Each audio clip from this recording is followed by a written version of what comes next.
I'm Corbett Wall with DV Auction, here with your feeder flash for Wednesday, November the 10th, brought to you in part by VitaFirm, the best mineral money can buy, made right there in South St. Joe, Missouri with the patented AmaFirm.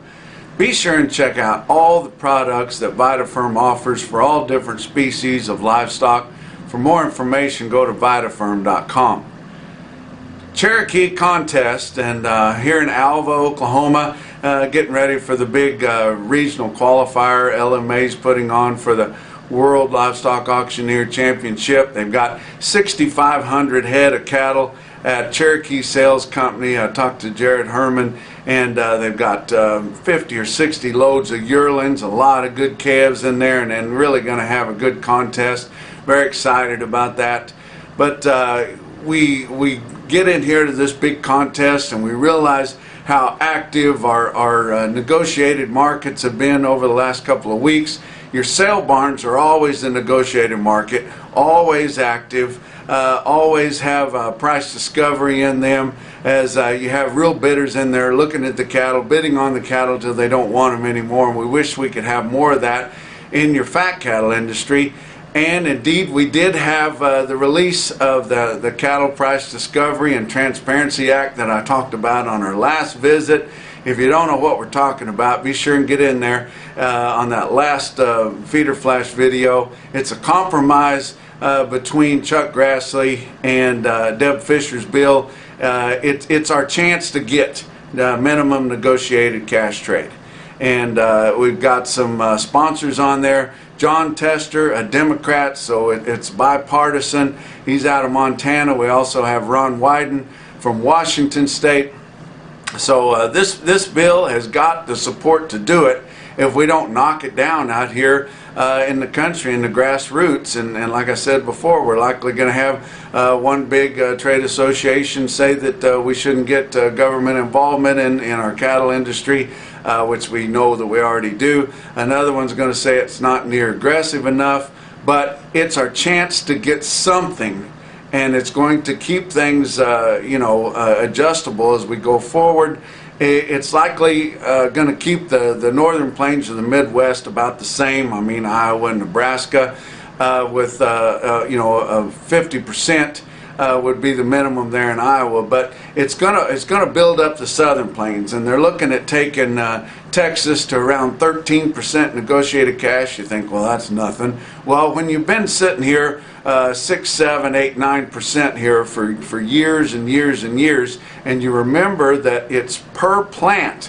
So we've got plants that are buying virtually nothing negotiated. It's going to make a huge difference, guys, and it's going to give our feedlots the ability to turn down a bid and know that they're going to get a call back because your packers are going to have to achieve a minimum requirement there. Probably going to take Kansas up over 20%. So it's going to help there too, but it's sure a good deal, and we gotta fight for that. And don't be a naysayer. Just realize that we've got to get something while the iron's hot, and we can get this. It's obtainable deal. We got to get this.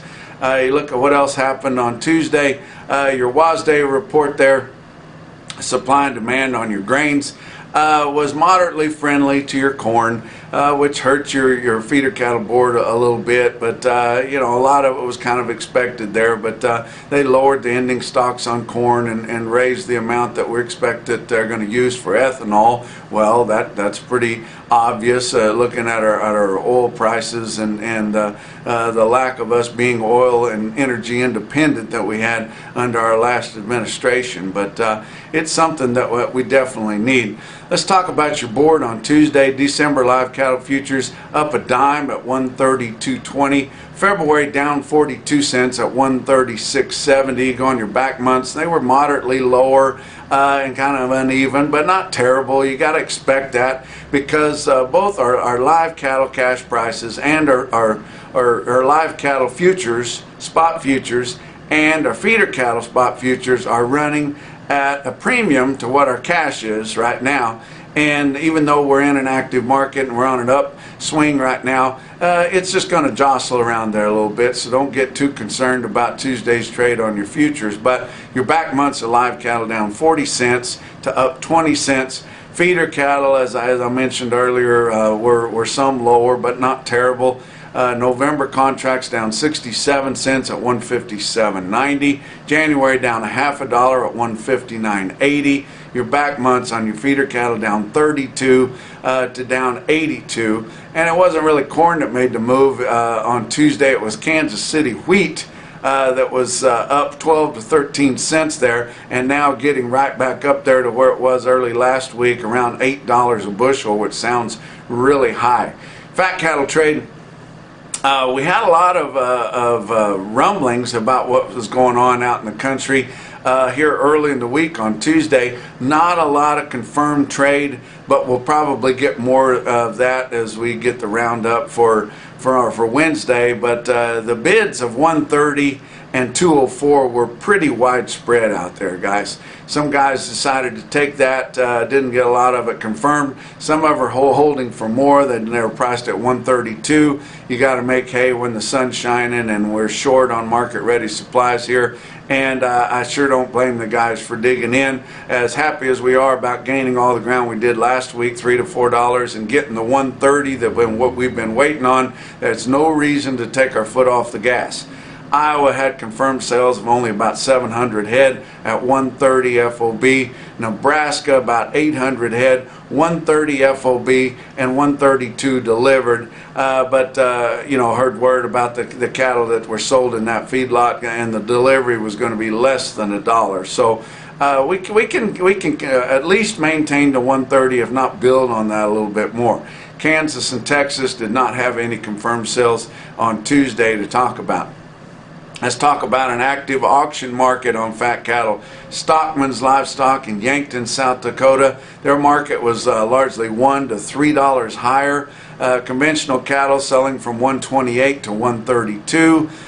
Your drug-free, non-implanted cattle there selling at a small premium. As we get our prices elevated a little bit here, your packers are deciding that they're not really that aggressive on paying more for the higher quality cattle or the program cattle. They just really are price buyers, like our feeder cattle buyers get at times. But drug-free, non-implanted cattle from 130 to 132, so pretty much in that price range of your conventional cattle. Few deals as high as 135, but 132 was your practical top in your auction there at Stockman's Livestock, Yankton, South Dakota. And we had major packers buying considerable numbers of cattle at the 132.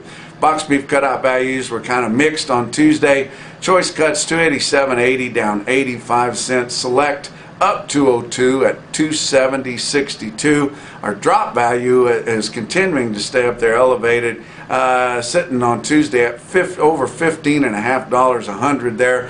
And to put that into perspective, it's been running from $6 to $8 forever, and just as recently jumped up there big. But our grading has really fallen down here, and it's seasonal as it's fallen down here as we're slaughtering the last of the calves there, and they're not grading all that well. We've got the lowest grading percentages as far as choice and prime that we've had all year so far, but we are getting close to some of those summer yearlings that were put on feed, those big a little bit agey summer yearlings that come off your big grazing areas mid to late summer there. They're going to be starting to come to the market there, and those cattle will absolutely grade their heads off. So we're going to see an upswing in that coming over the next several weeks. Talk about what else is going on. Hashi Insurance, my good friend Steve Hashi there. I've been talking about him. He's got insurance for farmers and ranchers there. He's got crop insurance. That's his main deal. He was a crop insurance adjuster for a major company there for many years. And life insurance as an investment, guys. You got to talk to him about that. It's really interesting, the scenarios he has for life insurance as an investment, that you can borrow your own money back and keep your protection and operate in that manner, and it's a good thing to do. He can also help you out, insuring against lack of rainfall. He can also insure you against the market going down. But get a hold of Hashi Insurance. Check out his Facebook page there at Hashi Insurance and Steve Hashi there, and get a hold of him, and you'll be glad that you did. Let's talk about Ludvigsen Stock Farm. is going to have their big fall herd sale coming up here. And it's going to be on Saturday the 13th at 1 o'clock Mountain Time out of Shepherd, Montana.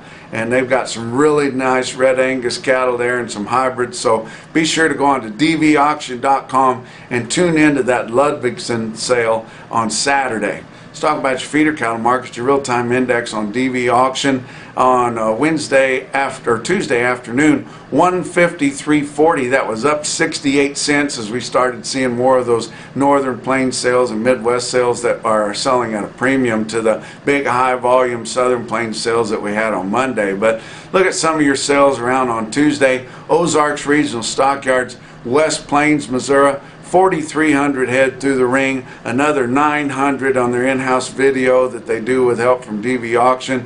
Steer calves, and it's mostly all calves this time of year in West Plains, South Central Missouri. I mean, right there on the Arkansas border there, it's mostly all calves. Steer calves $4 to $8 higher. Heifer calves $2 to $6 higher. Stick out deal of yearlings, which I said they didn't have a whole lot of them, but 54 head. 849 pound yearling steers in West Plains bring 154.50. Now that's that's a couple bucks higher than what your index is quoting for an 800 pound steer. That's in South Central Missouri there. And you wonder where the lower markets are. I mean, it's on odd deals. It's on big fat calves weighing in your sevens there that are pulling that down quite a bit. But a lot of places you go that are featuring some hard grass yearlings right now, they're all selling in the extreme high 50s up into the low 160s on 8 and 9 weight cattle even. How about Philip the Giant? Had a big sale on Tuesday. Stick out deal from them I saw was 86 head of big steer calves, weighed 658 at 175.50. Beaver County Stockyards in Beaver, Oklahoma, on the east end of no man's land there, the Oklahoma Panhandle. You look at these loads of cattle that they sold in Beaver, Oklahoma on Tuesday, and you look at all those 8-weight cattle in there, and just like I mentioned, they're selling from 159.75 to 162.50, and that's in the Southern Plains, guys. That's not anywhere near the yellow brick road. But how about some lightweight calves? Didn't see a lot of $2 quotes around on Tuesday. One place that we did was in Riverton, Wyoming at Riverton Livestock Auction. 69 head of 414 pound steer calves bring $2.11 a pound. But the best quote that I saw anywhere on Tuesday, and your Zach Tran top quote for the day, come out of Atkinson Livestock Market, right on the yellow brick road there, the old reliable in Atkinson, Nebraska. 67 head, 912 pound yearling steers bring $167.50. And that's your feeder flash for Wednesday.